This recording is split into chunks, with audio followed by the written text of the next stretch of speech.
तो जैसा कि हम सब लोग अभी बात कर रहे थे कि हमारा ये जो सत्संग है ये बाकी सत्संगों से थोड़ा डिफरेंट है। बाकी जितने सत्संग होते हैं उनमें हम जब जाते हैं, उनमें जब हम सुनते हैं, जो हमें बताया जाता है वो एक तरह से हमें जीव रूप मान करके और हमें जीव ही बने रहने के लिए ऐसा प्रवचन किया जाता है। उन सत्संगों में हम जा करके अपने जीव रूप में ही बने रहते हैं और हमें बताया जाता है कि आप इस तरह से भक्ति करो या इस तरह से ध्यान करो या ऐसा मेडिटेशन करो या ऐसा कोई मंत्र का जाप करो इत्यादि इत्यादि। वो सब का बहुत लाभ है, लेकिन हमारा ये जो सत्संग है ये जीव सत्संग नहीं बल्कि ये आत्म सत्संग है। और ये हमारा आत्म सत्संग कहां से ये कोई नया आ गया? ये कोई नया नहीं आया है। ये हमारी जो सनातन आदि गुरु परंपरा है जिसमें ब्रह्मा जी, वशिष्ठ भगवान, पाराशर मुनि, भगवान वेदव्यास, सुखदेव भगवान, आदि शंकराचार्य भगवान, विद्यारण्य स्वामी, स्वामी अखंडानंद सरस्वती जी महाराज, ये जो हमारी सनातन आदि गुरु परंपरा है, ये सनातन गुरु परंपरा का दिया हुआ जो सत्संग है, उनका दिया हुआ जो ज्ञान है, उनका बताया हुआ जो मार्ग है, और विशेष रूप से भगवान आदि शंकराचार्य ने जो आत्म विद्या, आत्मबोध की विद्या, आत्म अनुभव की विद्या बताई है, हम सब लोगों का सत्संग ये आत्म सत्संग है।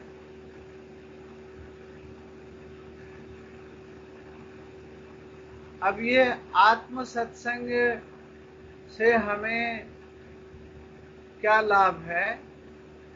इसमें सबसे पहले हमको ये बताया जाता है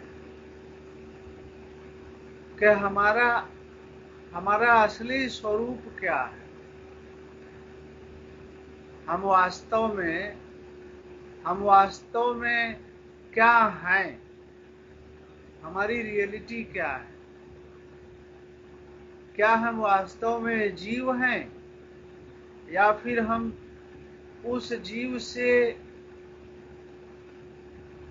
परे और कोई सत्ता है?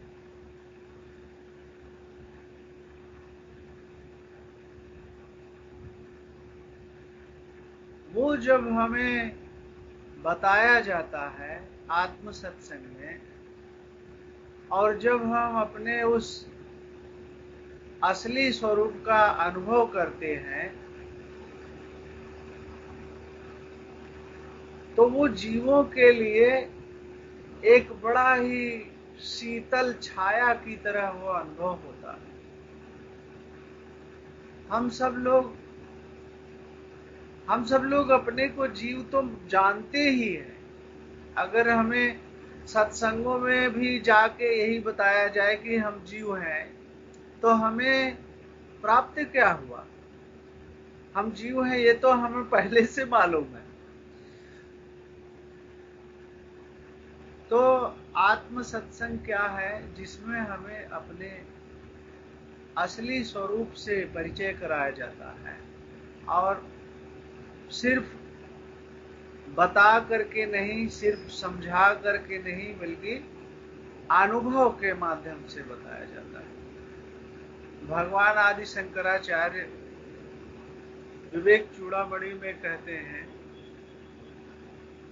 कि किसी भी साधक की जो आध्यात्मिक यात्रा है वो सबसे पहले आत्मिक अनुभव से ही प्रारंभ होती है। जब तक हमें अपने आत्म स्वरूप का अनुभव न प्राप्त हो तब तक हम यही समझें कि हमारी हमारी आध्यात्मिक यात्रा प्रारंभ ही नहीं हुई। और ये भगवान आदि शंकराचार्य का जो विवेक चूड़ामणि में जो उन्होंने आध्यात्मिक मार्ग का जो उन्होंने विधान किया है,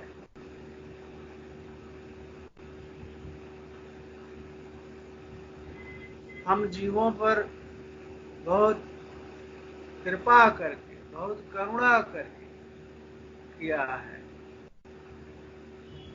क्योंकि हम सब लोग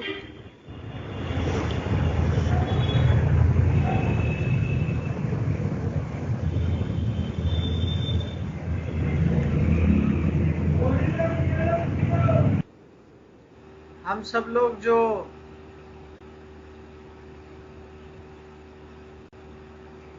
अपने गृहस्थ जीवन में हैं, पारिवारिक जीवन में हैं, हमें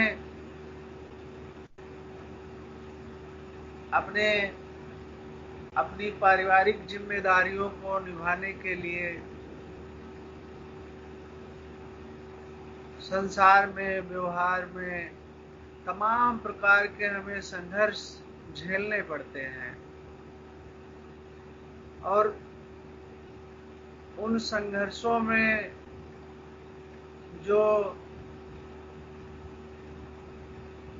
तनाव है, जो समस्याएं हैं, जो परेशानियां हैं,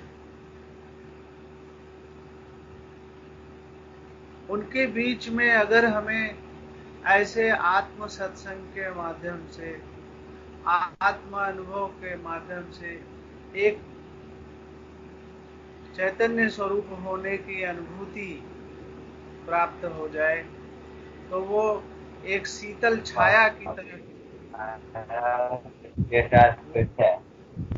हमें एक शीतल छाया प्राप्त हो जाती है।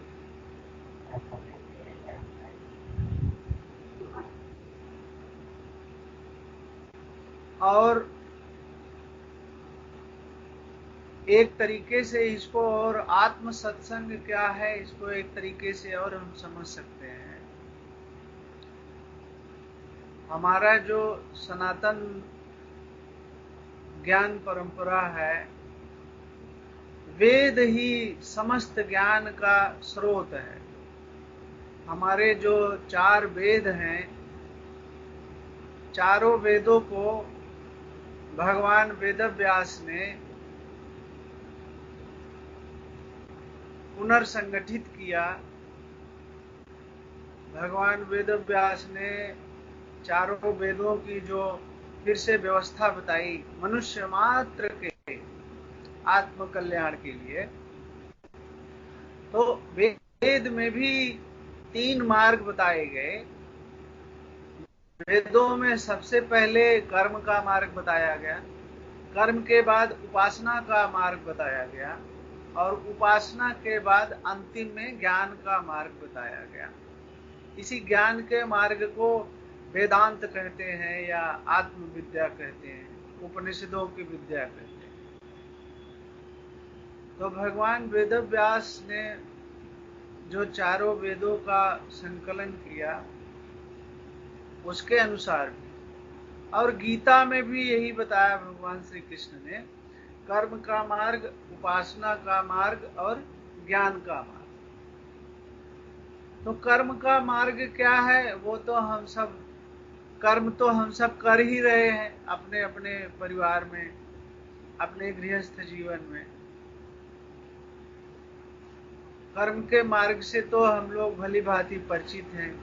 बस यह है कि हमारा कर्म जो है ज़्यादा से ज़्यादा निष्काम भाव से हो, सेवा भाव से हो, सत्कर्म हो, और हमारे कर्म से किसी को कष्ट न हो, और हो सके तो दूसरों को हमारे कर्म से कुछ सहायता हो जाए, उनको कुछ सुख प्राप्त हो जाए।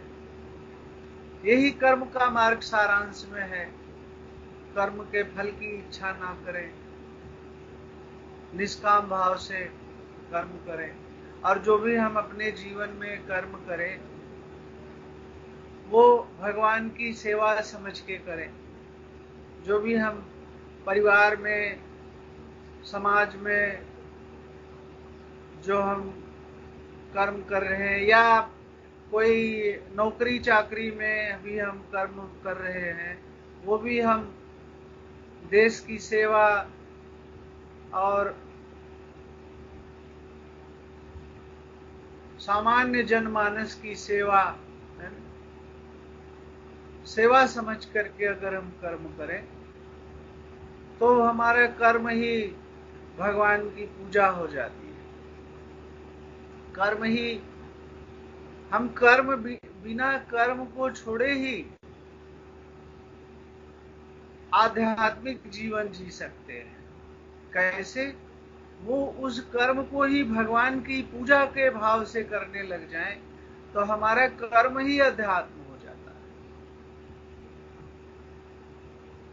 अब कर्म के बाद दूसरा जो चारों वेदों में बताया आदि सनातन गुरु परंपरा ने, और जो भगवान वेद व्यास और भगवान श्री कृष्ण ने गीता में विशेष रूप से बताया, कर्म के बाद उपासना का मार्ग।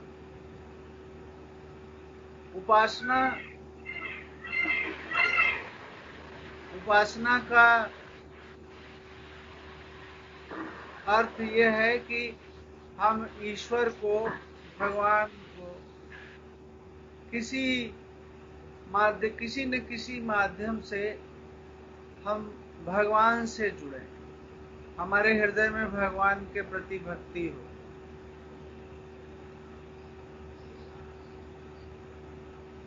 वेदों में उपासना के लिए ऋषियों मुनियों ने पूरी उपासना को दो मुख्य भाग में बांट दिया, विग्रहोपासना और अहंग्रहोपासना। विग्रहोपासना अर्थात ईश्वर की इस प्रकार से उपासना करना जैसे कि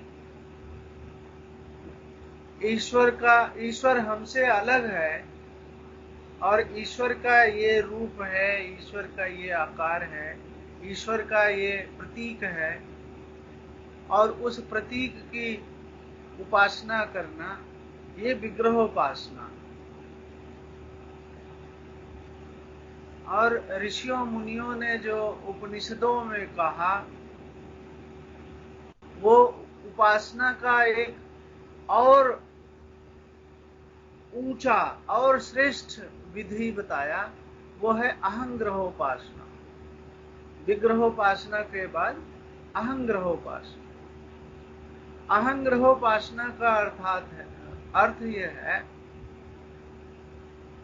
कि जो हम भगवान को, परमात्मा को अपने से अलग मान करके किसी प्रतीक के रूप में हम भगवान की, ईश्वर की उपासना करते हैं, उसके बदले उसकी जगह पर हम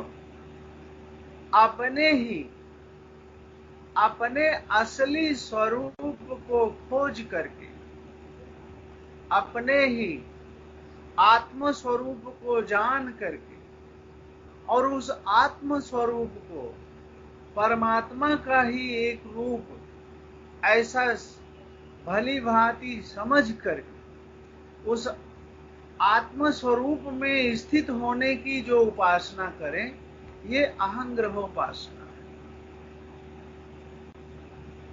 और ये जो अहंग्रहोपासना है, जिसमें हम परमात्मा को अपने से अलग नहीं बल्कि अपने आत्म स्वरूप से एकमेक जान करके परमात्मा की उपासना करते हैं। ऋषियों मुनियों ने बताया कि ये जो अहंग्रहोपासना है, इसका जो पुण्य है, इसका जो आध्यात्मिक लाभ है, ये विग्रहोपासना से बहुत ज्यादा है।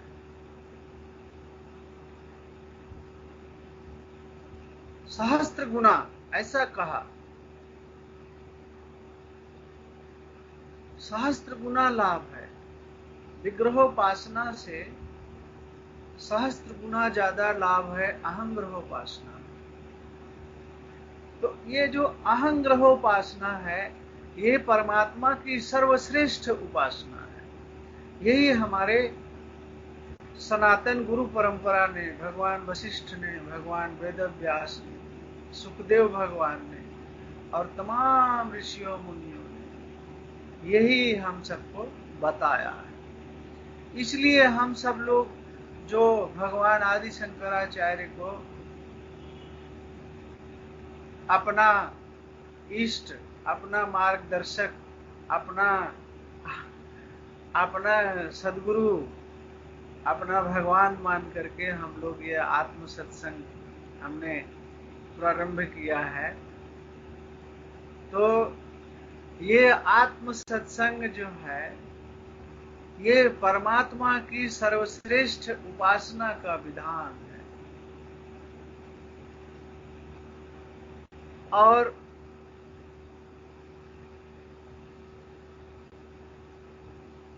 इस आत्म सत्संग से हमको सहस्त्र गुना पुण्य लाभ तो होता ही है, इसके और बहुत सारे फायदे हैं। सबसे पहला फायदा तो यही है कि जो हम अपने घर गृहस्थी में या नौकरी चाकरी में जो हम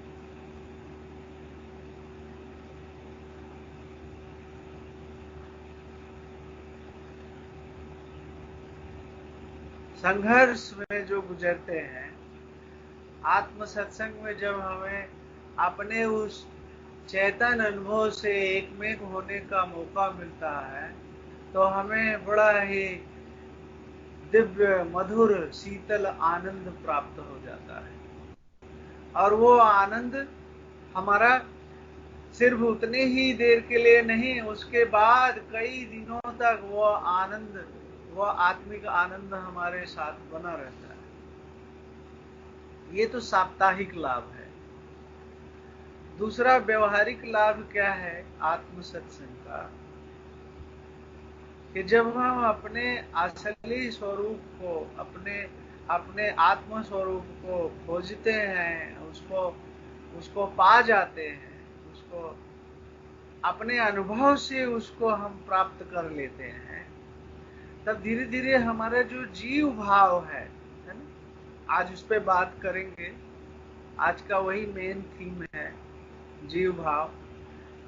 वो जीव भाव धीरे धीरे हमारा धूमिल होने लगता है। वो जीव भाव ना एक बहुत बड़ा बोझ है, एक एक बर्डन है हमारा। हम सबका जो जीव भाव है, हम सबको दूसरों से जब हम व्यवहार करते हैं, जब हम अगर हम जीव भाव में रह के दूसरों से व्यवहार करेंगे, तो गारंटी है कि निर्मल प्रेम तो नहीं हो सकता। या तो स्वार्थ लाए, स्वार्थवश प्रेम होगा, वो प्रेम होता नहीं है, वो स्वार्थ होता है। या तो ईर्ष्या होगा, द्वेष होगा, कंपटीशन होगा, निंदा होगा, निंदा, बुराई, छोटा बड़ा, ऊंचा नीचा, ये सब जीव भाव का परिणाम है। जब हम जीव भाव में जीते हैं, जीव भाव में व्यवहार करते हैं, हम दिन में 50 बार हर्ट हो जाते हैं, या 50 बार दूसरों को हर्ट कर देते हैं। और जीव भाव का एक विशेष गुण है, जब वो हर्ट होता है तो उसको यही समझ में आता है कि अब इस हर्ट का जब तक हम बदला नहीं चुका लूंगा तब तक मुझे शांति नहीं। तो ये जीव जो है आपस में एक दूसरे को हर्ट करते ही रहते हैं, और वो सोचते हैं कि हमने देखो सामने वाले को उसको ना हर्ट कर दिया ना, अब मेरा ठंडक मिल गई। ये जीव भाव का जो व्यवहारिक जीवन है, ये हमेशा हमेशा क्लेश में ही बीतता है। तो हम जो इस आत्म सत्संग के जरिए जब हम अपने आत्म स्वरूप को, अपने शाश्वत असली स्वरूप को, जो जो हमारा असली स्वरूप है, जब हम उसको जान पाते हैं, उसको अनुभव कर पाते हैं, धीरे धीरे उसका असर हमारे व्यवहारिक जीवन में आता है। हो सकता है समय लगे, दिन महीने साल, धीरे धीरे, क्योंकि भगवान वशिष्ठ कहते हैं योग वासिष्ठ में, भगवान श्री